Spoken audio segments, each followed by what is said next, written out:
In 2020, the Jerusalem Dance Challenge went viral, proving that South African music, with its infectious beat and insane rhythm, can cross over into the global mainstream.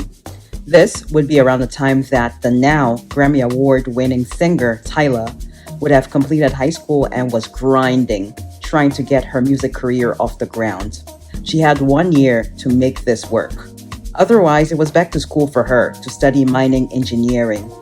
Her first music video, Getting Late, was released within that time frame, leading her to get signed to Epic Records. But it was her water dance going viral, spawning a dance challenge on TikTok, that really put her on the map.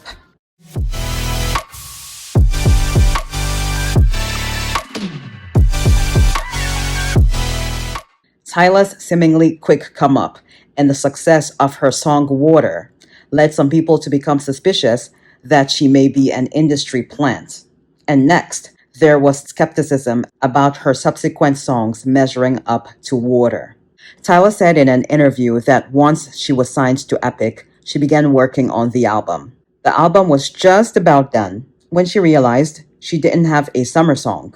Water was then created, but the challenge became pushing the song in order to create buzz for the album. She then decided to use the Bacardi dance style to perform the song, which Tyla has said was met with some resistance as those were two different genres.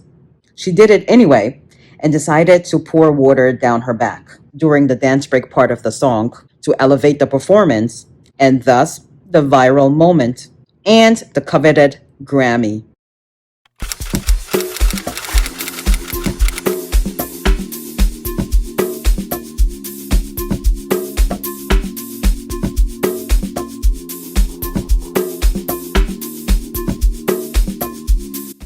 Tyla's debut album is self-titled as an introduction to her and her culture, but it's also self-titled for SEO purposes, she admitted.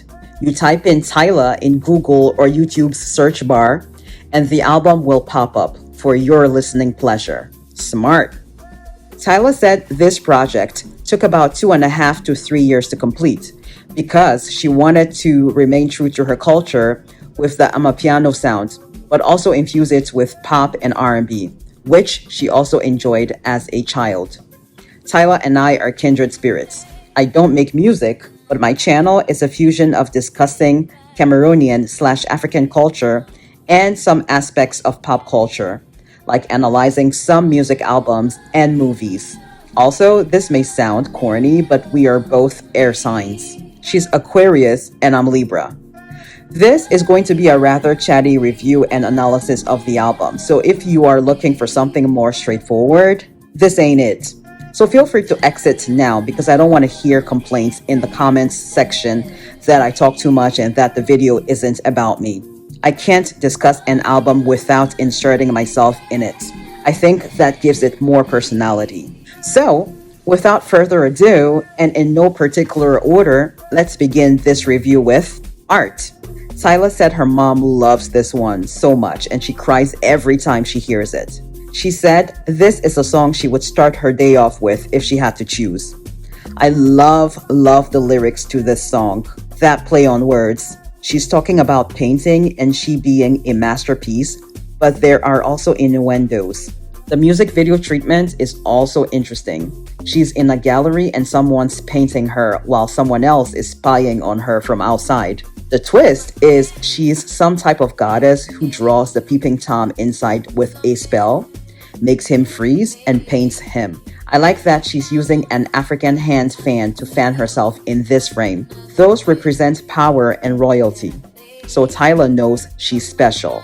On and on.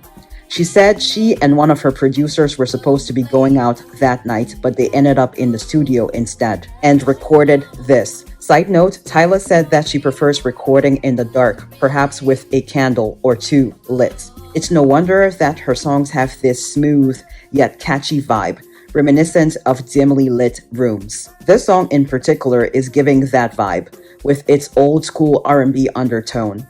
I like how she says something about partying like it's 95 and she was born in 2002. Jump.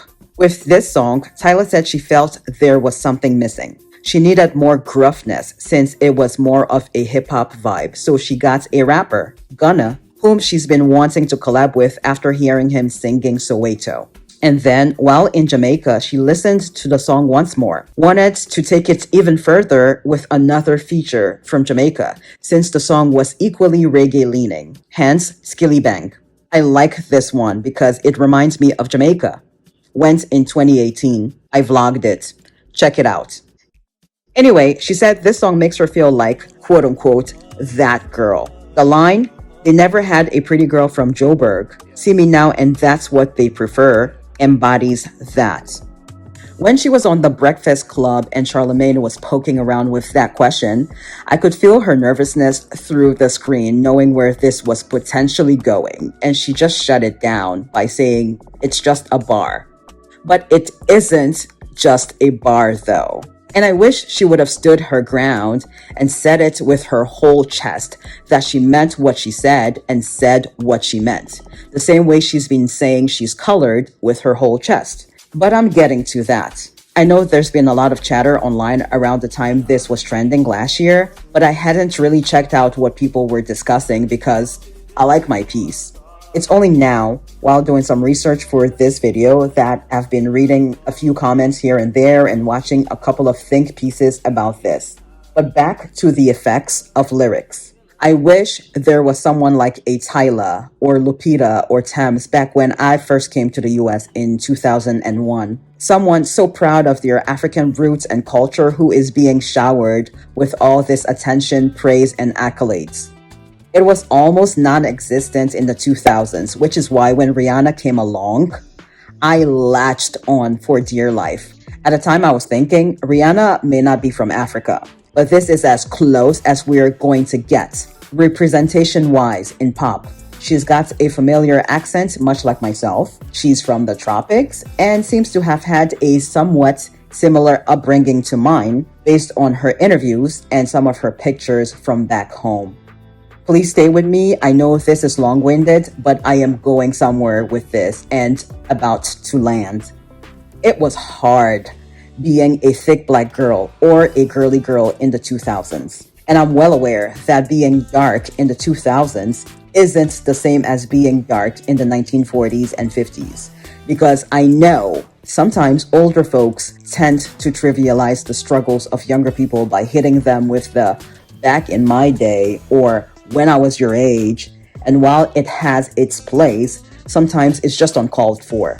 Just because a struggle isn't physical doesn't mean it isn't there. It can very well be a mental or spiritual struggle. That being said, the it girls in pop at the time in the 2000s were all blonde and thin. Britney Spears, Jessica Simpson, Willa Ford, Christina, and Mandy. The Beyoncés and Alicia Keys were placed in the urban or R&B category back then, even though they were making popular music. Anyway, also being ultra feminine back then was demonized. Think Legally Blonde and Paris Hilton. So that's one thing. But being an African immigrant in the 2000s was even harder. I remember this guy from high school was from Liberia, but was going around telling people he was Jamaican American because he didn't want to be lumped in with the rest of us, quote unquote, loud Africans who were always fighting. By the way, the Africans were always fighting because we were always being picked on, whether it was for our accent or whatever else. And so we had to show these bullies that we weren't pushovers. I personally never got into physical fights in high school, if you're wondering. My fight was more mental. Got straight A's and was on distinguished honor roll every single quarter. Before long, the same people who were picking on me were wanting to copy my assignments. I'll have a storytime video detailing my first day of high school in America, coming up sometime in September. So stay tuned and subscribe if these types of cultural discussions interest you. There was this Jay-Z song called Girls, Girls, Girls back then, and there was this part in the song where the lyrics read, I got this African chick with Eddie Murphy on her skull. She like, Jigga man, why you treat me like animal? I'm like, excuse me, Miss Fufu, but when I met your ass, you were dead, broke, and naked, and now you one half. Which was an obvious reference to Eddie Murphy's stand-up joke. I remember at that age thinking, damn, that's how we as Africans are perceived in the West? And of course, there are some tribes in Africa where the ladies move around bare-chested and it's just part of their tradition. And yes, there's poverty there, but there's poverty everywhere. There's poverty right here in the US. Point is, those lyrics became a way for some of my peers in school to demean some of us. Well, at least I wasn't called an African booty scratcher. I still don't even know what that means.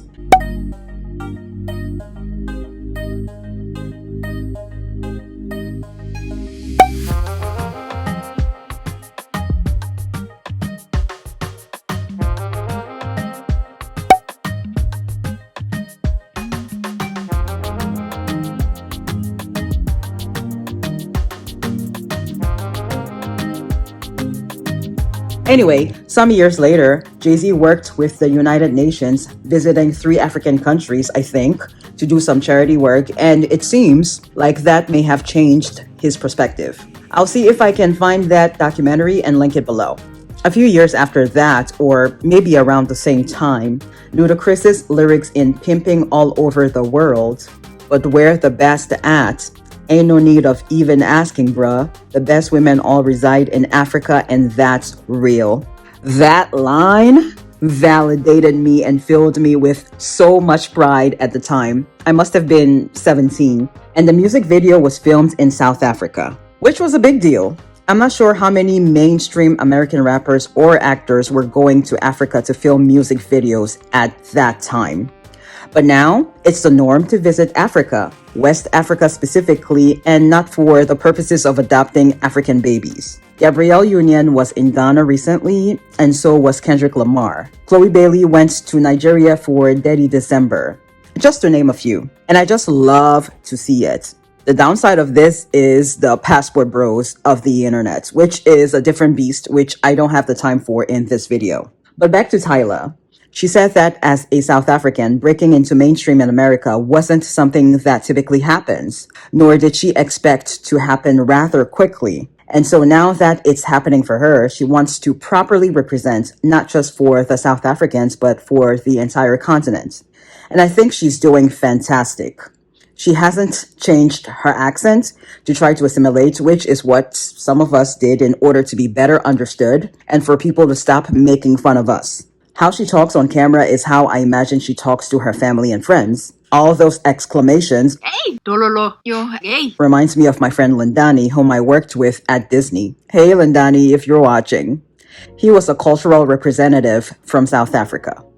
I have a couple of videos discussing Disney hiring from other countries and how that added flavor and culture to some of their resorts and theme parks.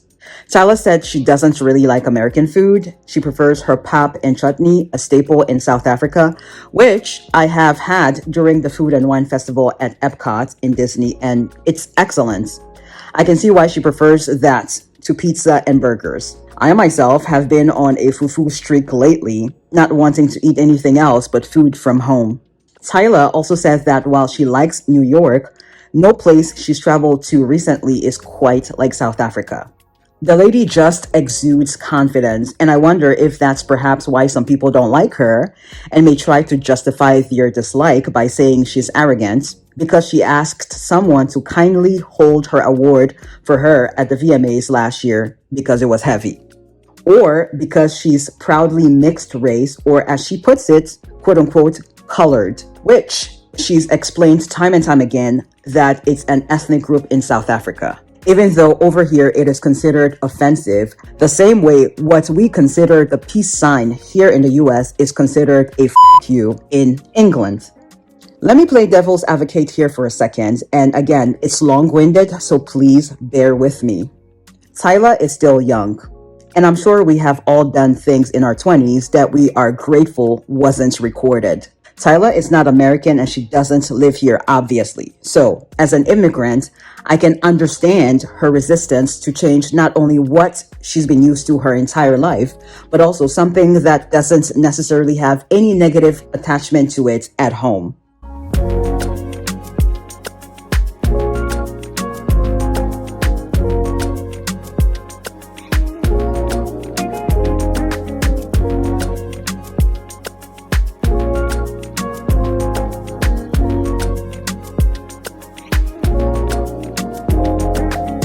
In college, my close friend group was made up of Zimbabweans and South Africans, and myself, of course, from Cameroon/Ghana. I subsequently worked at Disney's Animal Kingdom Lodge with cast members from Botswana, Zim, and South Africa again. So I've been familiar with the word in that context, within that circle. However, having been here for 24 years though, it hits different. Some might say, what's the big deal? It's just a word and we're giving it too much power. I used to be that person that obviously understood the history of the N-word, but would say that if someone were to ever call me that word, I wouldn't care because I wasn't born here. Until somebody did call me that word, with the hard R. Let me tell you, it may be just a word to some, but it has been charged with heavy negative energy.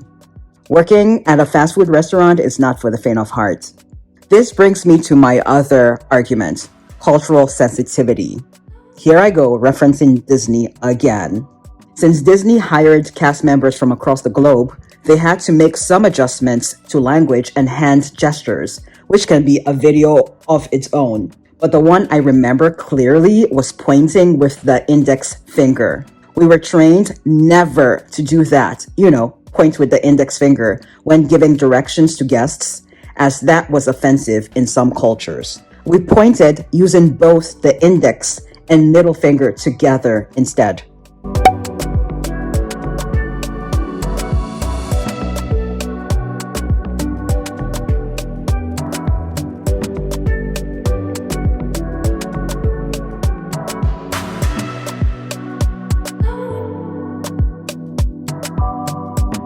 So while Tyla may not be American and not live here, she conducts business here. She signed to a record label here, so it would have behooved her to understand what people were saying and just say, hey, I apologize, I meant no harm, sis. This is just how we say it at home. And keep it moving. And I'm sure people would have understood and forgiven her. But from my understanding, because I'm not on TikTok or X, she had been very cut and dry about it and just unwilling to acknowledge any mistake. I mean, you can't go to Saudi Arabia as a woman and be wearing tight clothes. That's the culture over there and must be respected as a visitor. You can't be hired at a job and refuse to follow the rules of the establishment. Or, you could not follow the rules and just wind up getting fired. When in Rome, do as the Romans.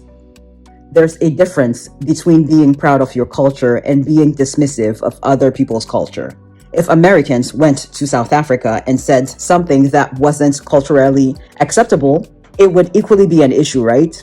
Let me know what you think in the comments, and please keep it respectful because I know this topic tends to get people riled up. Also, feel free to politely correct me if I misspoke. I have no dog in this fight, but I had to include this discussion in this review since her culture and identity is a huge part of this album. I'm not a big fan of The Breakfast Club. However, that was the perfect opportunity for Tyla to have addressed that head on in speaking, on video, versus in writing like in the Cosmopolitan. And that would have closed that chapter. Or she could have turned the question around somehow. For instance, when Charlemagne said there's a debate about her identity, she could have said, oh, there's a debate? I wasn't even aware. I'm so busy with work, I don't even stay online. I post and go. Instead, she looked towards her manager, a publicist, or whoever to be rescued, like a child. Yikes. That was awkward. Hopefully, with time, she'll learn how to navigate uncomfortable questions because those are bound to happen in this business, unfortunately. She can also pick and choose what shows she wants to go on once she becomes more established. Or be like Beyonce and not do press at all. This race thing, Sha, I'm from West/Central Africa. We generally don't have that issue over there, or rather, it's not as big of an issue in that region. Our issue is more with class and tribe.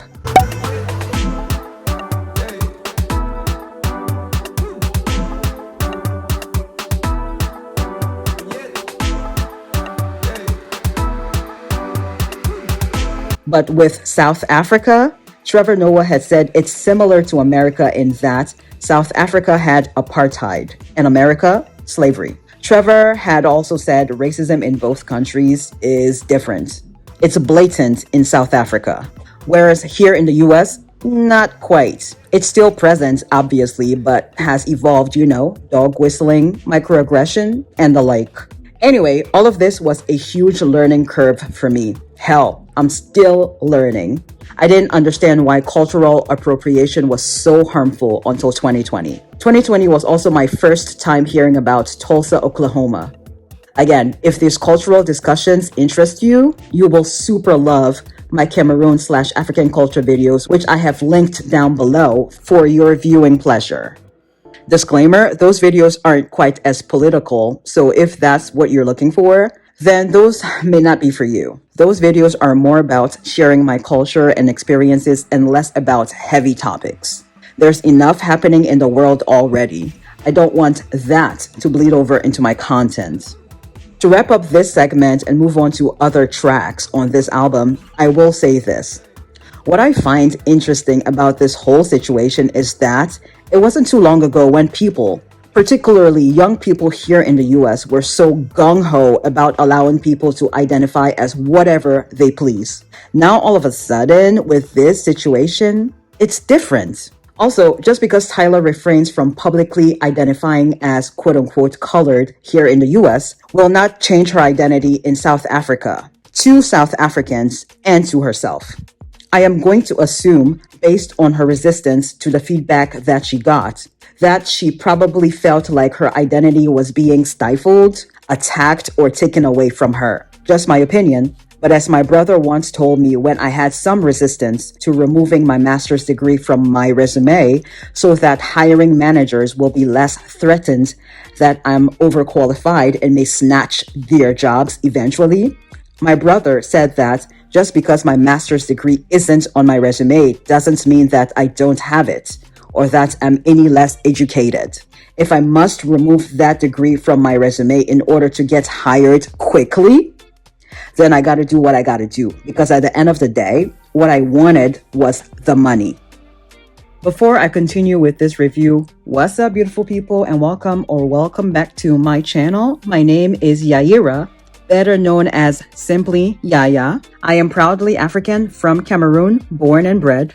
I worked for Disney for the better half of my young adult life, and more recently, Whole Foods. I'm always working on leveling and glowing up, and I have a Master of Science in Journalism, which informs how I view and discuss some aspects of pop culture on this channel. And for early access to all of my upcoming videos, which you will get to see 48 hours before everyone else, you can join my membership here on YouTube at $4.99 a month or my Patreon at $10 a month. You also get bonus content and other perks like me going live once a week. Truth or dare? Absolutely love this. Tyla said this is one of her favorites from the album. She said she went mellow, but the message was cutthroat. As soon as you start succeeding, then the exes come out of the woodworks asking to come over after they dumped or ghosted you. The same guy from the Water music video is in this one. Brilliant. I just love how she gets her point across to the guy in the video without being aggressive. That's a woman in control of her emotions. Number 1 makes me want to move my shoulders. The way Thames sings the verse is very SZA. Interesting, because Tyla has said she would love to collab with SZA because the way she sings would sound nice on Afrobeats. And I 100% agree. This song is pretty nice for it to be the last to get on the album. Tyla said she received Thames's verses about 48 hours or so before the album had to be sent off for mastering, and immediately she booked a studio to cut the song because she so badly wanted another African pop girly on her album. Safer. She's safer far away from this guy. First track on the album, and I knew I was in for a treat. Priorities. She was doing too much in this relationship, trying to prove herself worthy, and there was no reciprocity. With On My Body, Tyla says Becky G was next door recording while she was also in studio mixing the album. So she got Becky to listen to it. Becky loved it and recorded her verse. The intro is a voice recording from a South African studio session, captures their accents, languages, and the energy in the studio. A taste of what is to come in the album. Breathe Me When asked in an interview which one of her songs she would play at a wedding, she said it'll be this one. It embodies love in all forms.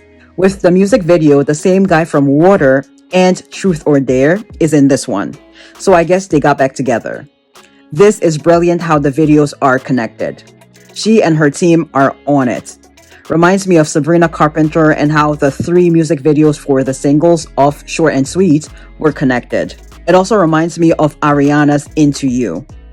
The Breathe Me music video, that is. Butterflies. Tyla said she would send this song to an ex.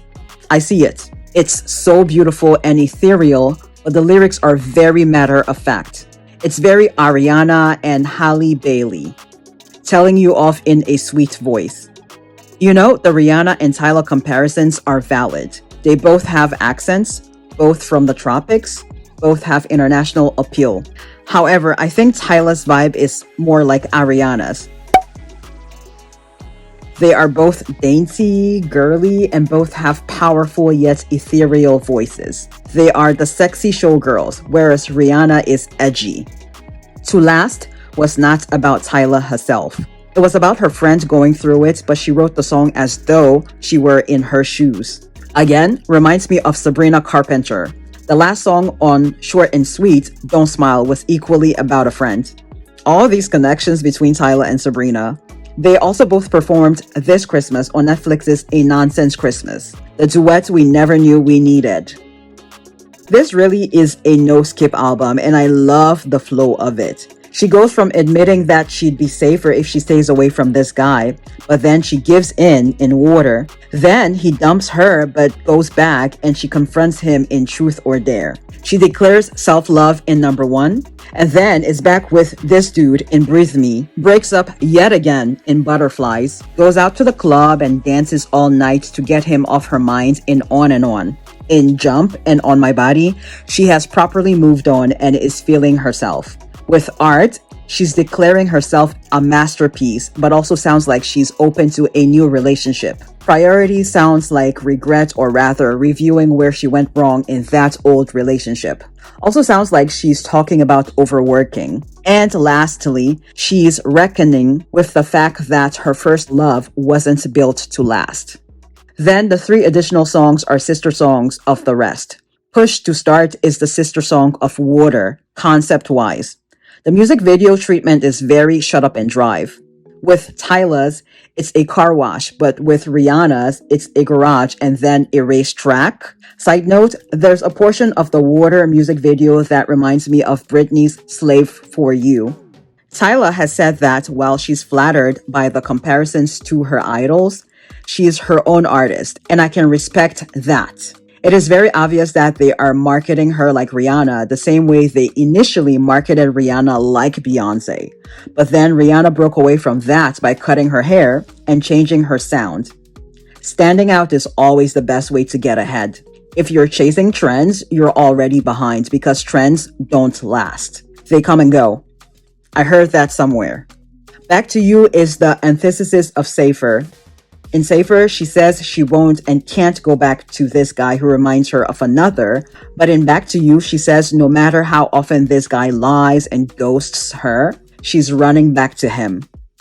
Shake Ah is similar to the intro in that it's strictly Amapiano, not a blend of pop and Amapiano, it sounds like, and they are both not in English.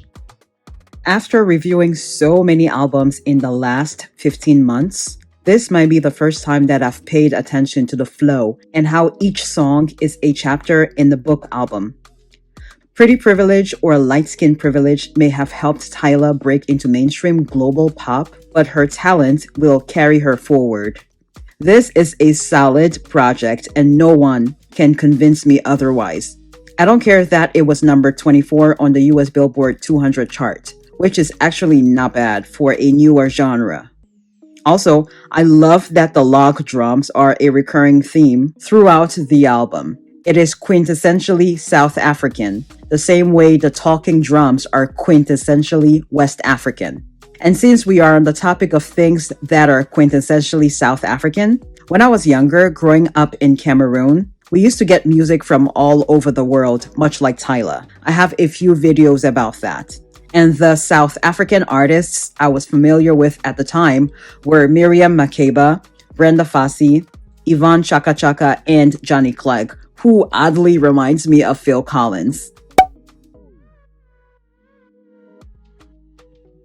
And I always associated South African dancing with a lot of footwork. So imagine my surprise when I saw Tyla move her hips and shake her waist like she was from West Africa. This brings me to her new EP called We Want to Party, which is self-explanatory. Songs to turn up to in the summer. She said she was working toward an album, but firstly, she got so excited about the music and didn't want to sit on it for too long. And secondly, an EP is less pressure than an album. Dynamite. She said she has had the song since 2022 and would always listen to it, wondering when she would be able to put it out because she thought it was so fire. The song brings me back to the 2000s when dancehall was in heavy rotation on the radios. I love how she personifies the media by calling it Mr. Media. It's the whoa sala for me. Love the Is It video with the sliding rooms. This video is strictly about dance. And Bliss sounds like she's in love. Tyla says she wants to do everything there is to do in this entertainment business. So far, she is doing that. She's doing the music. She hosted the Nickelodeon Awards, performed at the Victoria's Secret show. She said she would love to act at some point in a fantasy movie specifically, and then branch out into fashion and makeup. And yeah, she is beyond capable of doing all of that. But as an elder once advised me when I was younger and said I wanted to do it all, the sky is the limit. But eat that elephant one bite at a time. Coming up, I'll be reviewing SZA. I initially was going to review just Lana, but I haven't listened to SOS yet, so I'll do them both. Then I'll review Lorde, Addison Rae, and Cynthia Erivo's albums. I'm really excited to discuss Cynthia. I've been wanting to do this since Bad Times at the El Royale. But before all of that, I'll be going back to my roots, serving up Cameroonian content for those of you who subscribed because you wanted more of that. I have neglected you for a while, but not on purpose. When I get fixated on something, I'm on it until the excitement wears off. Earlier this year, my fixation was on Wicked, the movie, which that fixation is about to return come October with the second movie coming out in November. And then, after Wicked-related content, I pivoted to reviewing music albums around March, and now I need to pivot again to do some African content. And reviewing Tyla's album was the perfect segue into that. So once I have posted 2 or 3 African-related videos, not including this one, I'll be back to reviewing music and movies, just to keep things interesting. So do subscribe and turn on that notification bell and watch this next.